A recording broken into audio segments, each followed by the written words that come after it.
지난 9월 4일 목요일 오전 미국 조지아주 엘라벨 서베너에서 서쪽으로 40km 떨어진 한 공사 현장은 평소와 다름없이 분주했습니다. 현대자동차와 LG에너지솔루션의 43억 달러 규모 합작 배터리 공장 건설 현장 인부들이 아침 작업을 준비하고 있었죠. 이 평화로운 아침 풍경은 수십 대의 검은색 SUV 차량이 들이닥치며 깨지고 말았습니다. 미국 이민세관 단속국 요원들이었습니다. 미 연방 국토안보부 산하 이민세관 단속국을 비롯 400여 명의 합동 단속반이었죠. 헬멧을 쓰고 작업복을 입은 기술자들은 순식간에 둘러싸였고 여권과 비자를 확인당했습니다. 요원들은 냉정하고 단호했습니다. 한국에서 온 엔지니어들과 건설 전문가들의 손목에 수갑이 채워졌고 이어서 허리와 발목까지 결박당했습니다. 그날 하루에만 총 475명이 체포되었습니다. 그중 300여 명이 한국인이었죠. 47명은 LG에너지솔루션 직원이었고 나머지 약 250명은 하청업체 소속 기술자들이었습니다. 미국 국토안보부 역사상 최대 규모의 단일 사업장 단속이었습니다. 수갑에 묶인 채 교도소 버스에 실려가는 한국 기술자들의 모습은 곧 전 세계 언론의 헤드라인을 장식했습니다. 하지만 단 한 달이 지난 지금 이 지역은 단순한 노동력 공백을 넘어 시베리아급 후폭풍에 시달리고 있습니다. 공장 건설은 전면 중단되었고 미국 전역에 22개 한국 투자 프로젝트가 일시 정지됐습니다. 조지아의 K배터리드림은 한순간에 무너졌고 한미 동맹관계는 예상치 못한 시험대에 올랐습니다. 자업자득이라는 사자성어가 이렇게 뼈아픈지 몰랐습니다. 한 달 전까지만 해도 말이죠. 안녕하세요, 디스멘털입니다. 조지아주 서베너 인근에 건설 중이던 현대차 LG에너지솔루션 합작 배터리 공장은 애초부터 한국인 기술자들 없이는 완공이 어려운 구조였습니다. 자동차용 배터리셀 공장은 첨단 설비와 전문 기술 인력이 필요한데 미국 현지에는 공장 초기 구축 단계에 필요한 특수기술과 장비를 다룰 전문 인력이 전무하다시피 하기 때문입니다. 현대자동차 북미제주 총괄인 호세 무뇨스 사장은 단속 이후 공장 건설 단계에는 전문 인력이 필요한데 그 많은 기술과 장비를 미국에서 찾을 수 없어 해외에서 데려올 수밖에 없다고 토로했죠. 실제로 공사 현장에는 배터리 제조 설비를 설치하고 시운전할 한국 업체들의 협력사 직원들이 대거 파견되어 있었습니다. 조지아주 당국도 배터리 설비를 설치할 수 있는 것은 특정 기술을 가진 한국인들 뿐이며 우리가 그들에게 의존하고 있다고 인정했습니다. 현대차의 메가플랜트 프로젝트는 한국 기업의 투자 자본뿐 아니라 이러한 한국의 축적된 배터리 기술력과 인적 자원을 기반으로 돌아가고 있었던 셈이죠.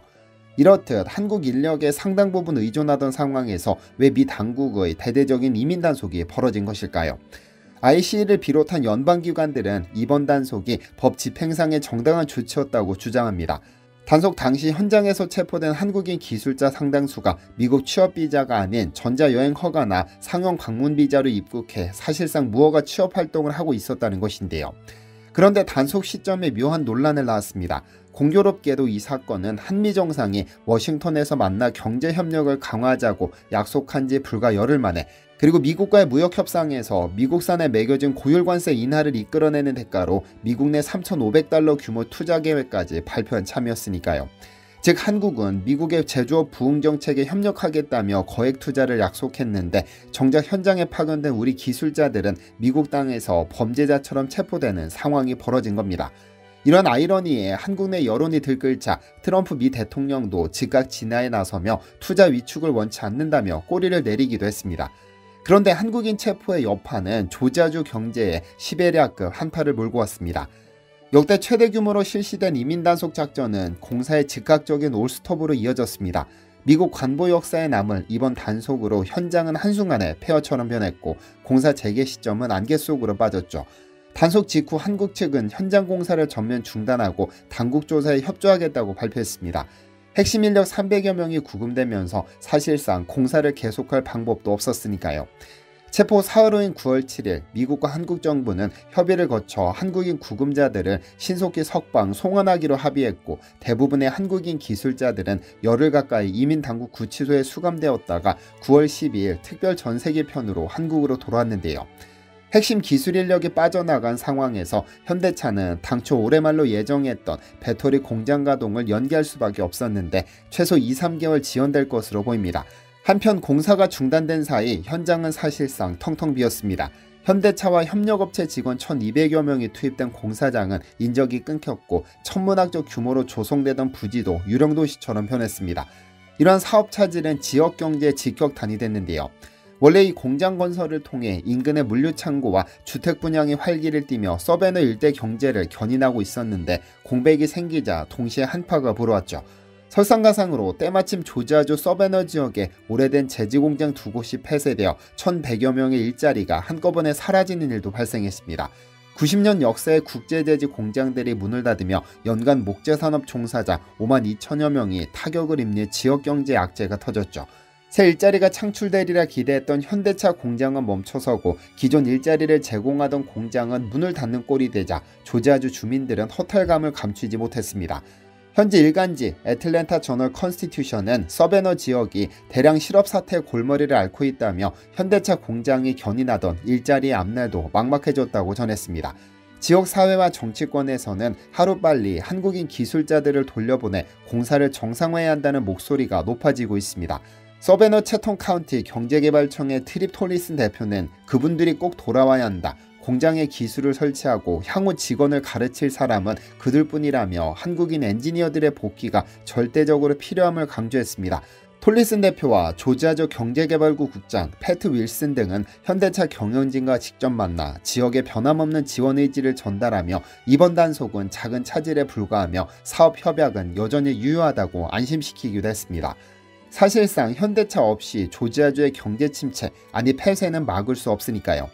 조지아주를 지역구로 둔 연방 하원의원 버디 카터도 배터리 공장을 완공하려면 한국인 기술자들의 조속한 귀환이 필요하다며 이들의 미국 복귀 방안을 모색하고 있다고 밝혔습니다. 심지어 공화당 소속인 브라이언 캠프 조지아 주지사는 초기에는 조지아에서는 주법과 연방법을 모두 준수할 것이라며 연방 당국의 단속을 두둔하는 듯한 태도를 보였지만 정작 공사가 멈춰 투자 유치 악영향이 우려되자 비자제도 개선을 공개적으로 촉구하며 입장을 급선회했죠. 그는 연방 행정부와도 직접 접촉해 기업들이 필요한 해외 전문 인력을 쉽게 합법적으로 활용할 수 있도록 제도를 손봐달라고까지 건의했다고 하는데요.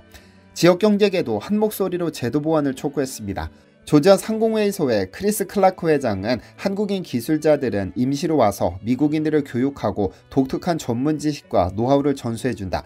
장기적으로 조지아 노동자들이 그 혜택을 보는 것이라며 이들을 합법적으로 소용할 새로운 비자 시스템이 절실하다고 강조했습니다. 조지아주 사태가 심상치 않은 움직임을 보이자 미 의회도 움직이기 시작했습니다. 초당적 연구기구인 의회조사국은 9월 12일자 보고서에서 이번 사건을 언급하며 이민 단속이 미국의 외국인 투자 유치 전략과 충돌할 수 있다. 한국과의 관계에서도 도전 과제가 되고 있다고 지적했죠. 결국 한국인 대상 E4 비자 신설 법안까지 등장했습니다. 이 법안은 매년 최대 15,000명의 한국인 전문 인력에게 취업 비자를 발급해주는 내용을 담고 있어 향후 유사 사례를 막기 위한 제도적 해법으로 거론되고 있죠. 이번 사태는 미국의 리쇼어링 전략에 큰 타격을 입혔습니다. 리쇼어링이란 제조업 생산기지를 해외에서 다시 국내로 들여와 자국 내 일자리와 공급망을 강화하려는 정책 방향을 말합니다. 트럼프 행정부는 출범 이후 법인세 인하와 관세 부과, 보조금 지원 등을 총동원해 공장을 미국에 지어라는 메시지를 끊임없이 보냈고 그 결과 현대차, LG를 비롯한 글로벌 기업들의 대미 투자가 러시를 이뤘습니다.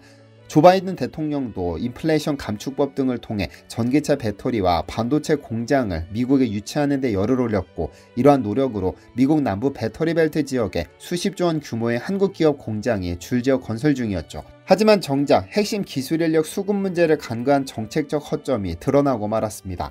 ICE의 대규모 단속으로 LG 에너지 솔루션, 제너럴 모터스 합작 공장 등 다른 지역의 배터리 공사 현장들도 비상이 걸렸습니다. 로이터 통신은 조지아 사태 직후 미국 내 다른 LG 공장들에서도 한국인 파견자들이 일시 귀국 조치되는 등 여파가 전국으로 확산되었다고 보도했습니다.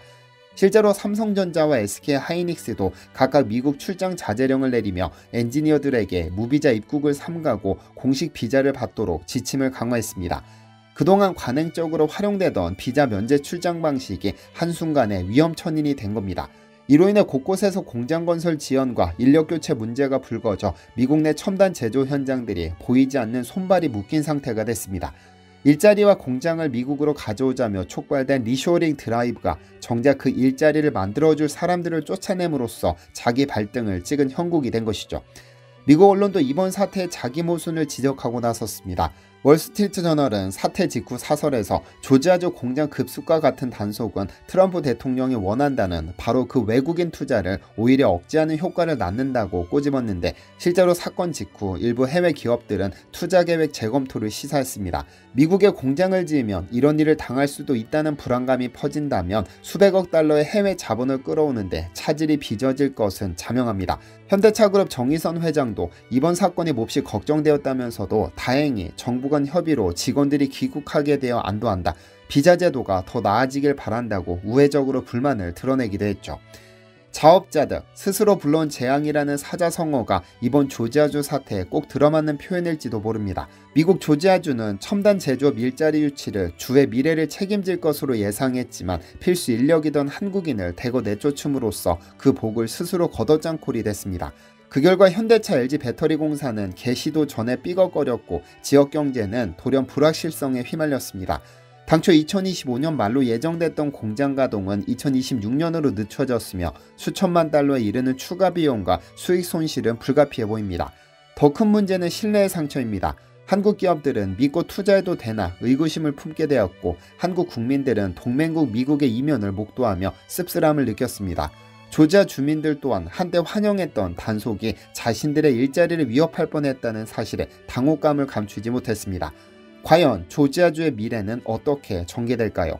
이번 사태는 단지 한 국가의 문제가 아닙니다. 기술과 자본, 신뢰가 뒤엉킨 세상에서 결국 중요한 것은 외부의 도움이 아닌 스스로의 회복력이라는 사실이죠. 국가도 인간도 수없이 흔들리지만 그럴 때마다 다시 일어서게 만드는 힘은 우리 안에 흐르는 자연의 힘, 생명력입니다. 오늘 영상 제작을 후원해주신 백진삼은 천종산삼이 가진 그 자생력과 회복의 원리를 현대 과학으로 담아낸 제품입니다. 혼란한 세상에서 자신을 지킬 수 있는 단단한 힘, 그건 어쩌면 우리 스스로가 만들어야 할 면역력일지도 모릅니다. 우리 스스로를 지켜야 할 것은 결국 우리 자신이니까요. 아래 고정 댓글에 구매 링크 남겨드립니다. 시청해주셔서 감사합니다. 디시멘터리에서는 여러분의 제보를 기다립니다. 제 채널에서 다뤘으면 좋겠는 뉴스 또는 널리 알려졌으면 하는 영상은 디시멘터리 네이버.com으로 보내주시면 소중히 제작하겠습니다.